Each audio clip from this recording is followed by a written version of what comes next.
चलो, आज मैं तुम्हें ना एक बेहतरीन सा टॉपिक समझाऊँ केमिस्ट्री में। इस टॉपिक का ना यूज़ जो है हर जगह, खासकर पीरियोडिसिटी में, यानी कि आवर्तिता में। भाई मान लो तुम कोई भी चीज़ पढ़ रहे हो, डी ब्लॉक पढ़ रहे हो। खैर अब पी ब्लॉक और एस ब्लॉक तो कट गया, लेकिन जो डी ब्लॉक पढ़ेंगे तो वहाँ पर ना बहुत सी जगह पे यूज़ होता है इसका। उसका नाम है आयनन एंथैल्पी। आयनन एंथैल्पी को हम लोग आयनन विभव भी कहते हैं। आयनन विभव होता क्या है और ध्यान से देखते हैं। तो आयनाइजेशन एंथैल्पी अंग्रेजी में बोलते हैं इसको हम लोग। आयोनाइजेशन एंथैल्पी बोलेंगे अंग्रेजी में, और आयनन एंथैल्पी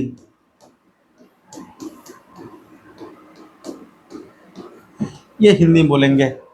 इसका एक नाम और है, आयनन विभव। आयनन विभव, आयनाइजेशन पोटेंशियल अंग्रेजी में बोलते हैं। Ionization potential. इस पे ना बहुत ही बेहतरीन बेहतरीन क्वेश्चन तो कंपटीशन में भी आ जाता है, जैसे नीट हो गया, जेई हो गया, है ना, या फिर सीयूईटी का एग्जाम हो गया, डीयू के लिए।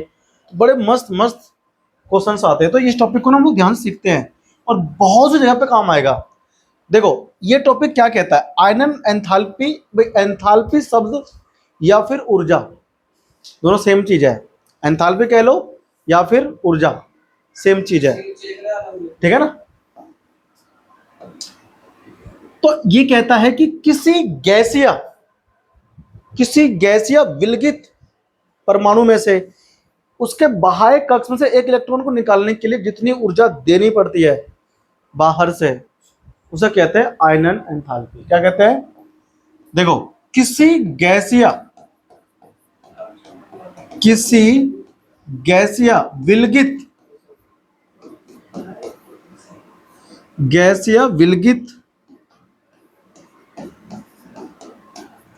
परमाणु में से, परमाणु के बाह्य, कहीं भी लिख लो, पीछे लिख लो कहीं, है ना, उसमें मत डालना।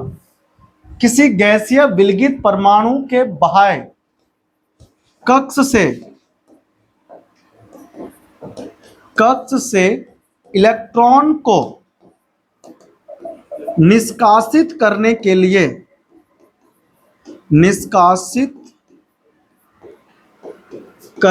लिए आवश्यक ऊर्जा को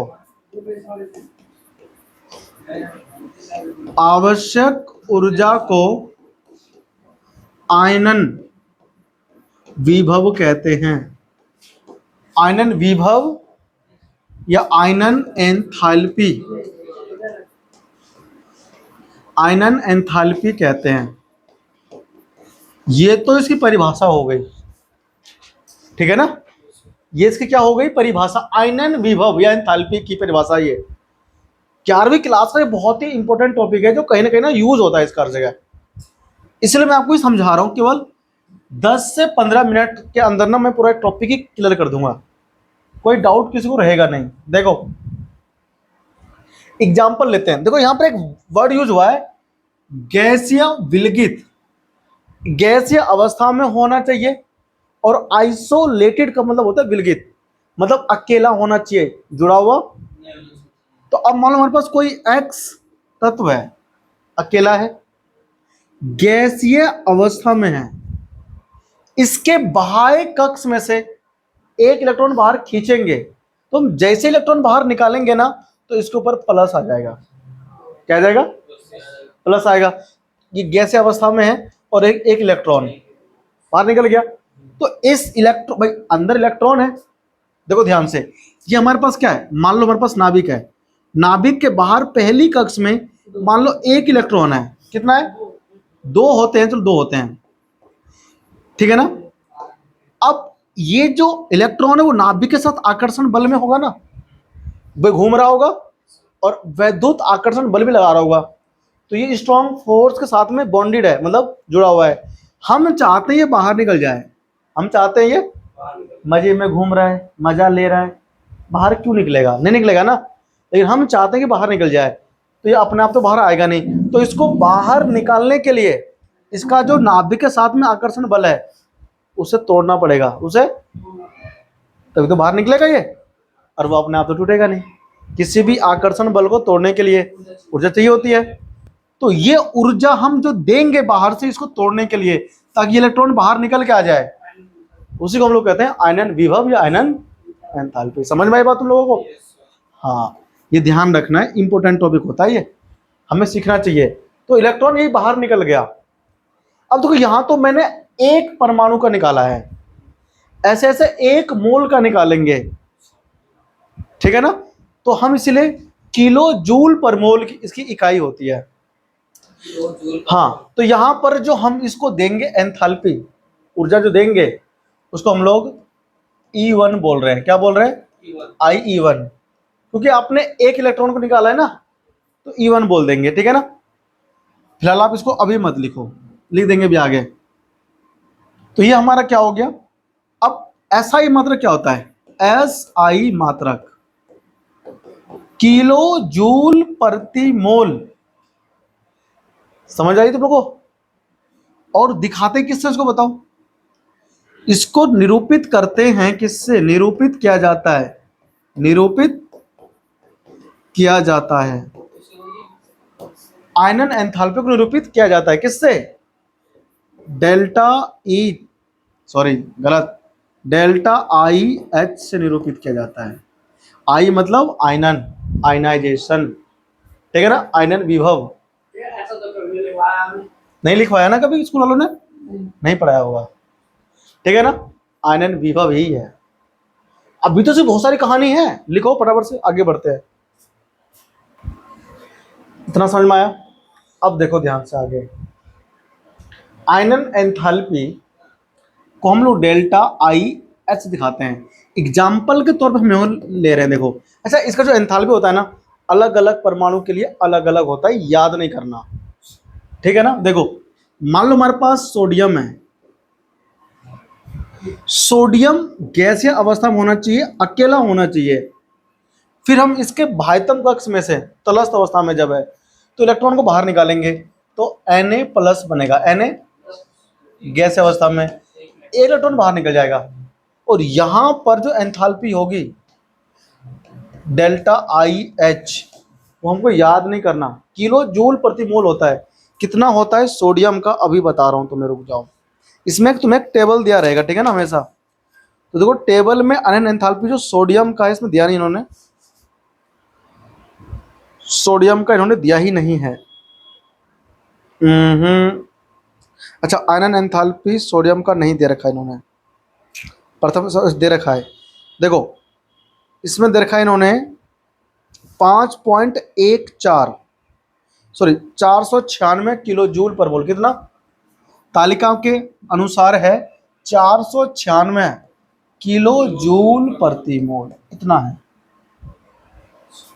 मतलब इतनी एनर्जी देनी पड़ेगी सोडियम धातु को, तब हमें वो एक इलेक्ट्रॉन निकाल के देगा वहां से, ले जा भैया, ठीक है ना? समझ में आया? ये इसका एग्जाम्पल है। अब आ जाओ आगे, देखो एक होता है कौन सा? कर्मिक, कर्मिक आयनन एंथैल्पी, कर्मिक आयनन एंथैल्पी। ये क्या होता है अभी समझाता हूं, रुक जाओ। कर्मिक मतलब कर्मिक आयनन एंथैल्पी,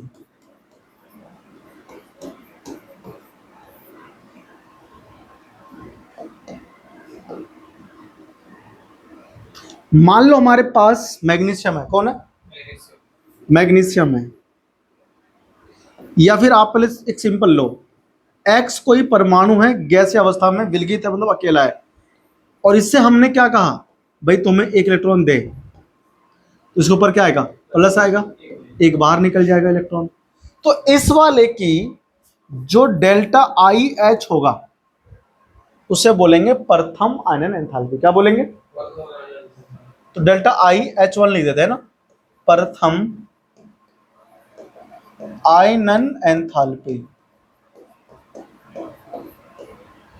अब मैं इसी X प्लस वाले से जब इसने एक इलेक्ट्रॉन दे दिया, इसे फिर कहूं एक और दे, तो X पे प्लस पहले से ही है, जिसने एक इलेक्ट्रॉन त्याग दिया है उसी से हम दोबारा कह रहे हैं एक इलेक्ट्रॉन और दे, है ना। तो अब जो ये इलेक्ट्रॉन निकालेगा बाहर, भाई एक प्लस पहले से था, एक और त्याग दिया तो 2 प्लस आ गया, एक इलेक्ट्रॉन बाहर निकाल दिया, तो इसकी जो आयनन एंथैल्पी होगी डेल्टा IH2 कहेंगे।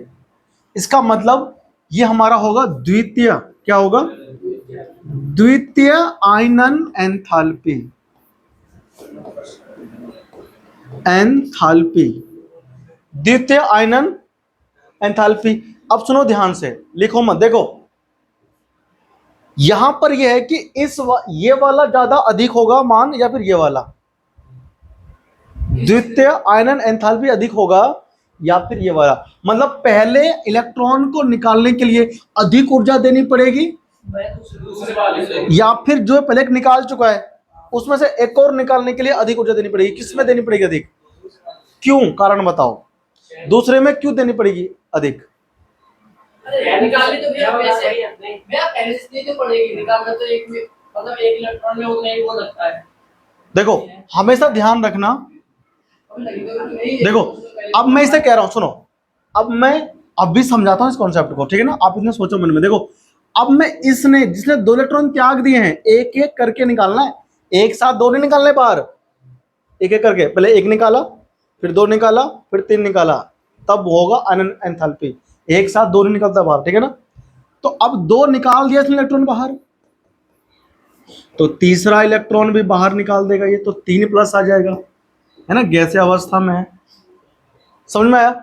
इसको हम लोग दिखाएंगे डेल्टा IH3 से, और इसे हम बोलेंगे तृतीय आयनन एंथैल्पी,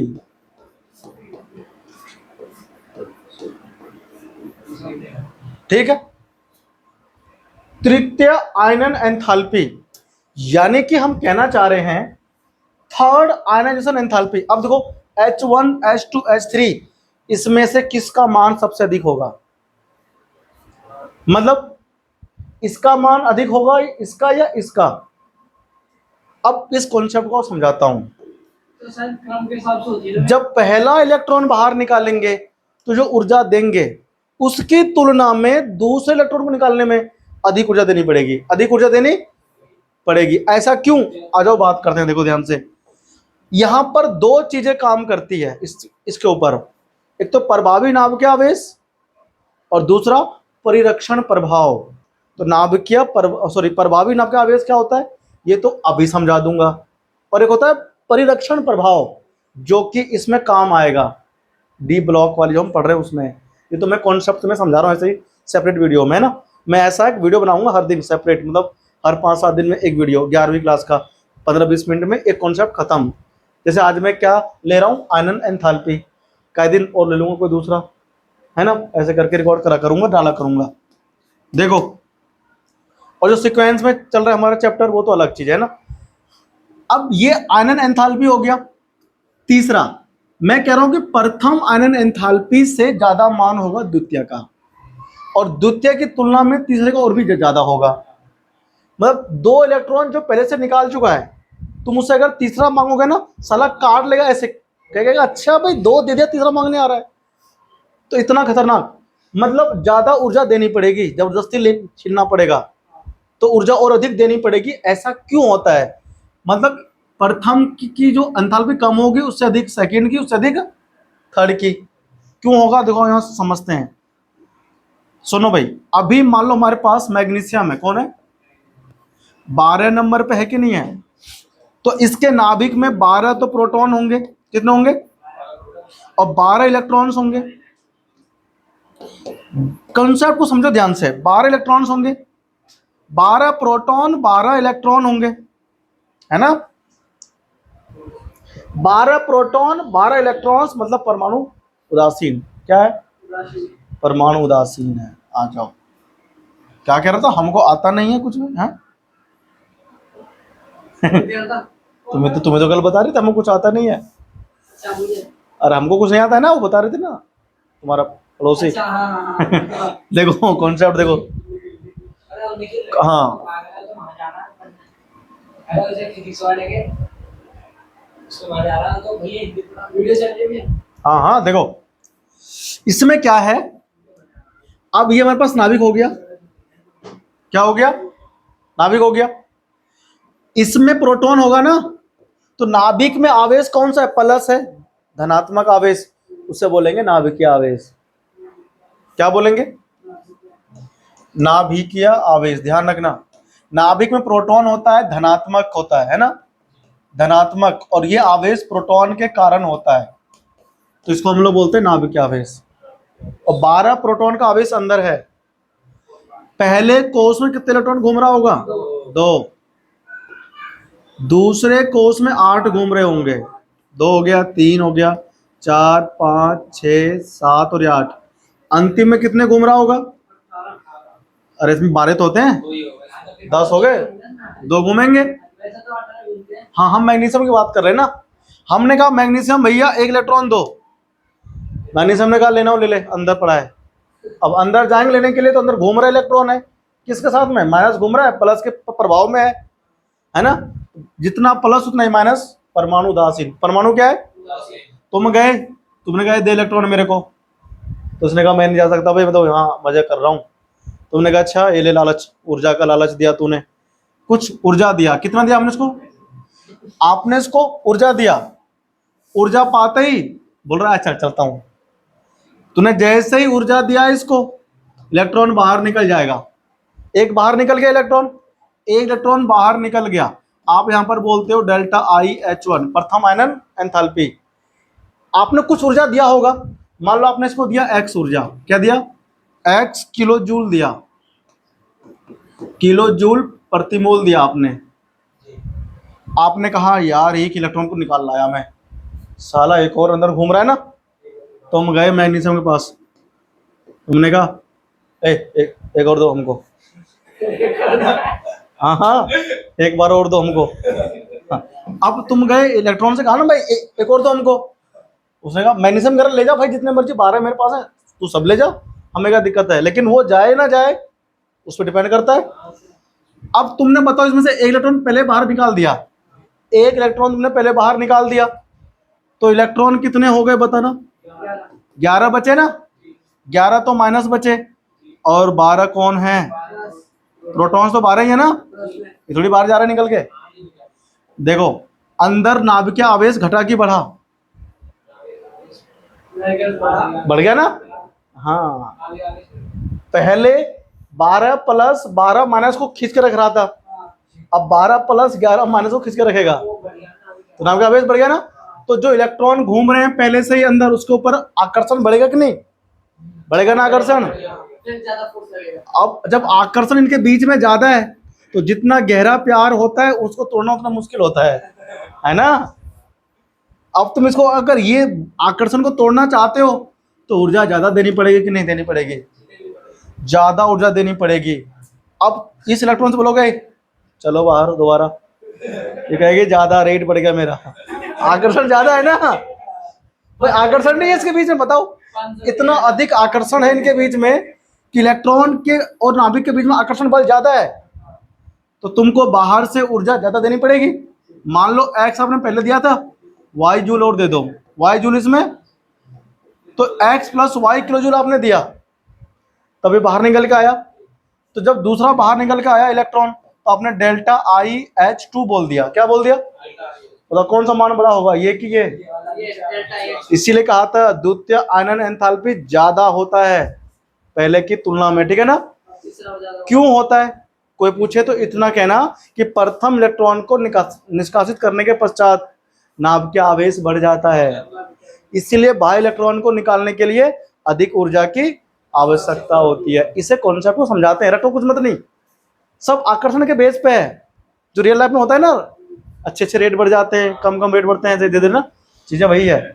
देखो अब तुमने कहा यार एक और निकालना है बाहर, अब बताओ पहले थे अब 11 हो गया था ना, एक निकल गया तो इतना बच गया था, अब इलेक्ट्रॉन तो बचे कितने, 10 माइनस बचा, प्रोटॉन भाई साहब उतना ही बच गए, है ना, प्लस 12 नहीं हो गया।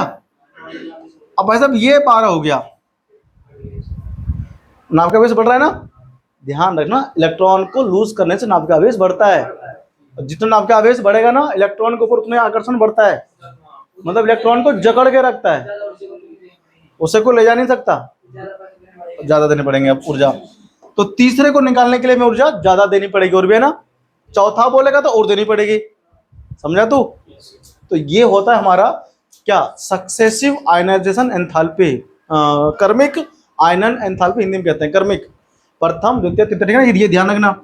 तो आज अपन लोग ना यही पढ़ रहे हैं, इसमें आगे टॉपिक ये आता है कि किसको, आयनन एंथैल्पी को प्रभावित कौन कौन से कारक करते हैं, कुछ आकार पे भी करता है निर्भर।